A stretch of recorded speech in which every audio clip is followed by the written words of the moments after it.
எல்லாருக்கும் வணக்கம். Welcome to Anand's kitchen. இன்றைக்கு நாங்கள் எல்லா பருப்பும் போட்டு தானிய தோசை எப்படி செய்கிறதுன்னு பார்ப்போம். வாங்க வீடியோக்கு போகலாம். இதில் வந்து துவரம் பருப்பு 50 கிராம் எடுத்திருக்கிறேன். துவரம் பருப்பு 50 கிராம், கடலை பருப்பு 50 கிராம், பயறு பச்சை பயறு கோதோட பச்சை பயறு 50 கிராம்,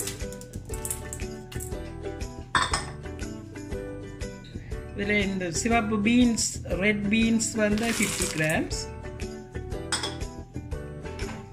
ஒயிட் பிளாக் ஐ பீன்ஸ்ன்னு சொல்கிறது வெள்ளை சோயா அது 50 கிராம், பார்லி ரைஸ் இருக்குது, பாலி அரிசி பார்லி ரைஸ் 50 கிராம், மைசூர் பருப்பு 50 கிராம், வெந்தயம் 1 டீஸ்பூன், ரைஸ் வந்து 3 கப் 150 கிராம்ஸ் ரைஸ். இதில் உளுந்து போட போகிறேன். உளுந்து 2 கப் 50 100 கிராம்ஸ் இருக்குது. இதில் உளுந்து எல்லாம் போட்டு ஒரு 5 மினிட்ஸ் தண்ணிக்குள்ளே விட்டுட்டு பிறகு நல்லா பிணைஞ்சு கழுவி நல்லா ஊற விடுங்க. ஒரு 2 hours 3 hours ஊற விட்டுட்டு அரைச்சிட்டு வைப்போம். இப்போ ஊற வைக்க போகிறேன். ஊற வச்சுட்டு நான் அரைக்கேக்கில் காட்டுறேன். நாங்கள் அப்போ ஊற வச்சதெல்லாம் ஊறிட்டுது. இனி இதை அரைக்க போகிறேன். நல்லா தண்ணியில் கழுவிட்டு அப்படியே விட்டேன். நான் பார்த்தீங்கன்னா எல்லாம் ஊறி வந்துட்டுது. இந்த தண்ணியோடையே விட்டு அரைக்க போகிறேன். நல்லா கழுவிட்டு வச்சிங்கண்டா அந்த தண்ணியோடையே அரைக்கலாம். இதெல்லாம் கொஞ்சம் கொஞ்சமாக போட்டு இந்த மிக்ஸியாக இருக்குல்ல தோசைக்கு அரைக்கிற மாதிரி அரைக்க போகிறேன். அரைச்சிட்டு காட்டுறேன்.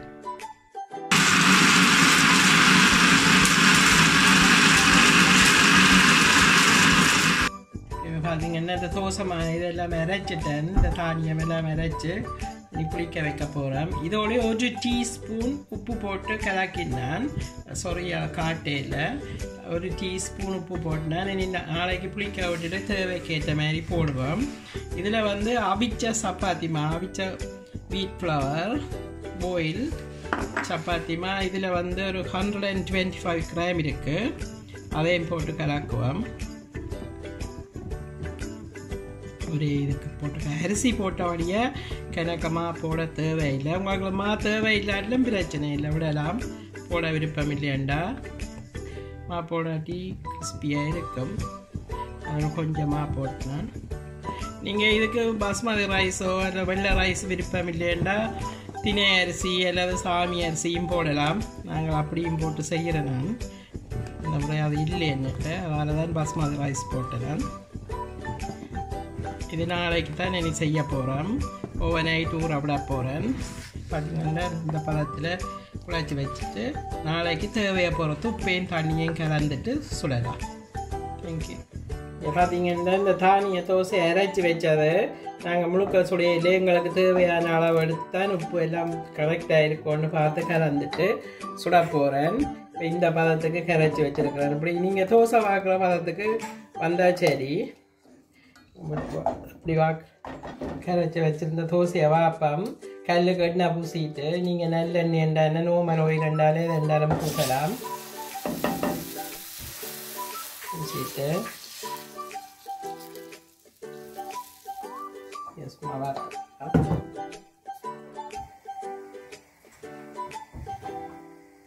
பார்த்துட்டு இப்போ நீங்கள் மூடி வேணுமெண்டா லேசாக மூடி போட்டு விடலாம். இப்படி மூடி போட்டும் சுடலாம். மூடி போட விருப்பம் இல்லாட்டி சும்மாவும் சுடலாம். இந்த மூடி போட்டு விட்டீங்கன்னா மேலே பொங்கி நல்ல வடிவாக வரும். அது திருப்ப தேவையில்லை. மூடி போடாமல் சுட்டிங்கன்னா திருப்ப வேணும். பிளெயின் தோசை ஊற்றி இருக்கிறோம். உங்களுக்கு ஒனியன் தோசை வேணுமென்றாலும் சும்மா பச்சை ஒனியனையும் வெட்டி போடலாம் சும்மா மேலால். இல்லாட்டிக்கு கொஞ்சம் நெய் விட்டு ரோஸ்ட் பண்ணிவிட்டு லேசாக கொஞ்சம் நெய்யோ நல்லெண்ணெயோ விட்டு ரோஸ்ட் பண்ணிவிட்டு அதுக்கு மேலே தூவி விட்டீங்கன்னா அது டேஸ்டாக இருக்கும். வெந்து ஒன்று இருக்குது. இது வேறு வித்தியாசம் ஒன்றும் இல்லை. சரியாக தோசை சுடுற மாதிரியே சுட்டிங்கன்னா சரி. பார்த்தீங்கன்னா இப்போ இந்த தோசை வந்துட்டு இதுக்கு நெய்யோனும் போடையில் நான் உங்களுக்கு மேலே நெய் வேணுமெண்டா நெய் விடலாம். பார்த்தீங்கன்னா நல்ல வடிவாக எல்லாம் கோல்டன் ப்ரௌனாக வந்திருக்குது, கிறிஸ்பியாகவும் இருக்குது. இது வந்து பிளெயின் தோசை எப்படி வந்திருக்குது, இது பாருங்க நல்லா கிறிஸ்பியாக கறியெல்லாம் இந்த கோல்டன் ப்ரௌனாக நல்ல கலராக வந்திருக்கு. சும்மா ஒவ்வொரு காலம் ஆயில் போட்ட துண்டோ இது இருந்தாலும் துடைச்சிட்டு நீங்கள் பார்த்தீங்கன்னா நல்லா இருக்கும். ஒனியன் தோசை வந்து வாக்க போகிறேன். நீங்கள் எந்த கல்லிலையும் பார்க்கலாம். உங்களுக்கு தோசை கல்லில் அடிமட்ட தவா இது இருந்தால் அதுலேயும் பார்க்கலாம். இதில் இப்படி பச்சை ஒனியன் கொஞ்சம் எடுத்து லேசாக சோல்ட் கொஞ்சம் போட்டு பிரட்டிட்டு இதுக்கு மேலே அப்படியே தூவிட்டு மடித்து விடலாம்.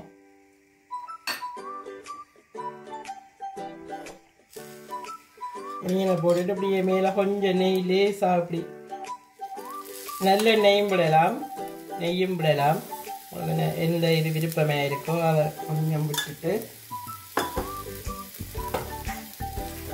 லேசாக அப்படியே மூடி விட்டிங்கண்டா ஒரு 1 மினிட்.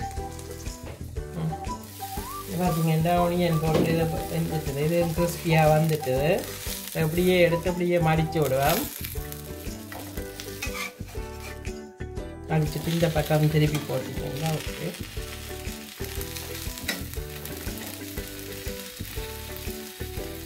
இந்த சூப்பராக வந்துருக்குது. இது ஹெல்த்தி, நல்ல எல்லா தானியங்களும் இருக்குது. பிள்ளைகளுக்கு சில பிள்ளைகள் தோசை அதுகள் விருப்பம் இருக்காது, இப்படி நீங்கள் போட்டு முட்டை அதுகள் போட்டு செய்து கொடுத்தா நல்லா இருக்கும், ஹெல்த்தியாக இருக்கும் பிள்ளைகளுக்கு. இது ரெடி ஆகிட்டது. இதை எடுத்துகிட்டு நீ எக் தோசை வந்து போடுவோம். இப்போ நாங்கள் எக் தோசை பார்ப்போம்.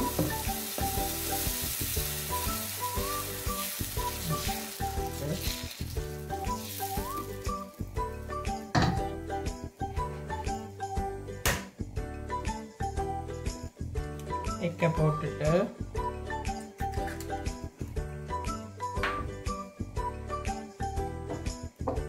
மேலே கொஞ்சம் சால்ட் போடுவேன். சால்ட் போட்டு கொஞ்சம் பெப்பரும் போட்டுட்டு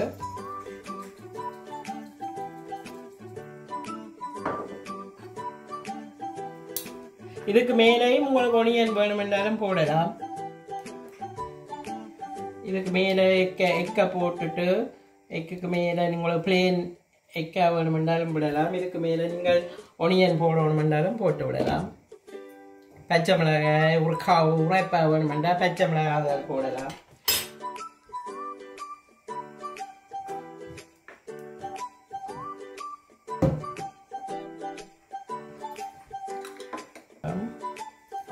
கணக்க வேண்டாம்.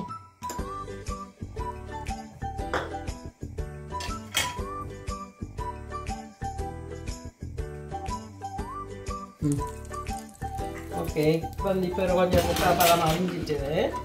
இனி என்ன செய்வோம், இதை அப்படியே மடிச்சு விடுவோம். பாருங்க, ஒன்றுமே செய்ய தேவையில்லை, சும்மா நல்லா ஈஸியாக கிளம்பி வருது. நல்ல பழமாக இதை அப்படி மடித்து விட்டுட்டு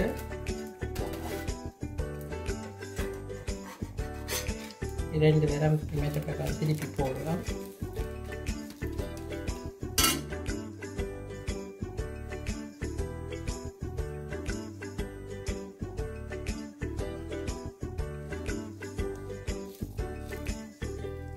ஓகே, எடுப்பமே கவிஞ்சிருக்கும். இன்னொரு பிளேன் தோசையை காட்டுறேன்.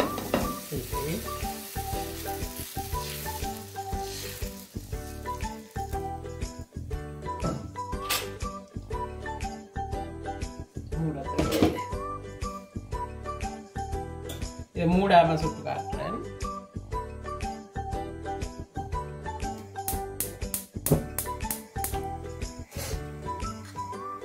இது கொஞ்சம் நெய் இப்படி கரையில விட்டுருக்கேன். ஓகே,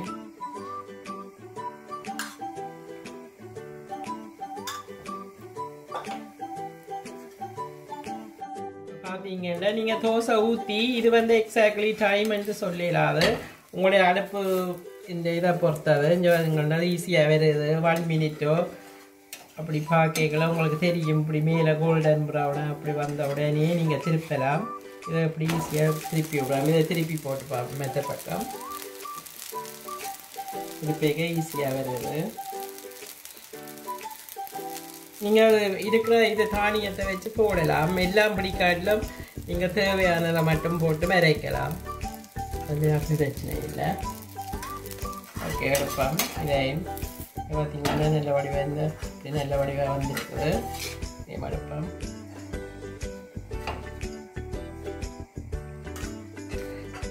ஓகே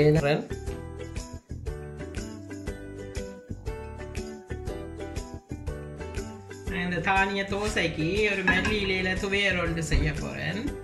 அதுக்கு இதில் ஒரு டீஸ்பூன் ஆயில் ஊற்றிட்டு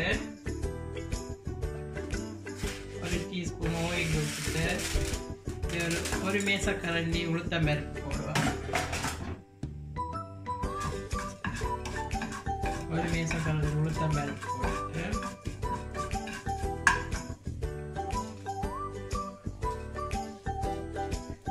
அஞ்சு காஞ்ச மிளகாய் 5 வரமிளகாய் போடுவோம். உங்களுக்கு தேவைக்கு உழைப்புக்கு ஏற்ற மாதிரி போடுங்க. நாங்கள் 5 காஞ்ச மிளகாயும் போட்டுட்டு இல்லை 5 பச்சை மிளகாயும் போடுறேன்.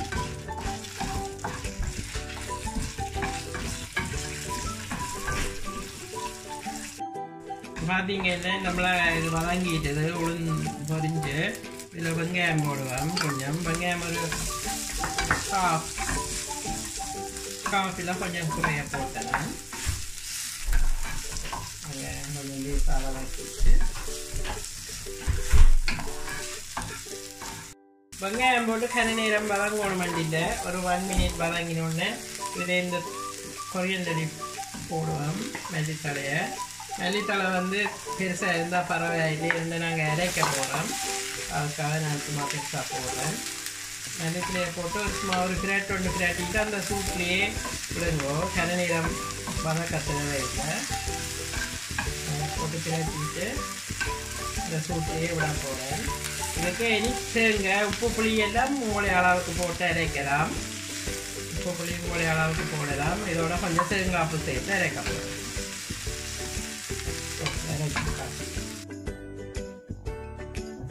ஓகே, இப்போ இந்த தானிய தோசையும் மல்லியில துவையலும் ரெடி ஆகிட்டுது. இந்த மல்லியில துவையலும் சேர்த்து காட்டியிருக்கிறேன். நீங்கள் இதோட இஞ்சி வேணுமென்றாலும் சேர்க்கலாம். ஒரு துண்டு இஞ்சியும் போட்டு அரைக்கலாம். நான் போடையில் தோசையும் இதே மாதிரி நீங்கள் செய்து பாருங்க, நல்லா இருக்கும். பிள்ளைகளுக்கு இதெல்லாம் ஹெல்த்தி சத்து தானே, எல்லா தானியங்களும் சேர்றது. அதனால் ஃபேமிலி நீங்கள் எல்லோரும் ஹெல்த்தியாக இருக்கும். நீங்களும் இதே மாதிரி செய்து பாருங்கோ. இந்த வீடியோ பிடிச்சிருந்தா லைக் பண்ணுங்க, கமெண்ட் பண்ணுங்க, ஷேர் பண்ணுங்க, and மறக்காமல் சப்ஸ்கிரைப் பண்ணுங்க. தேங்க்யூ, பாய்.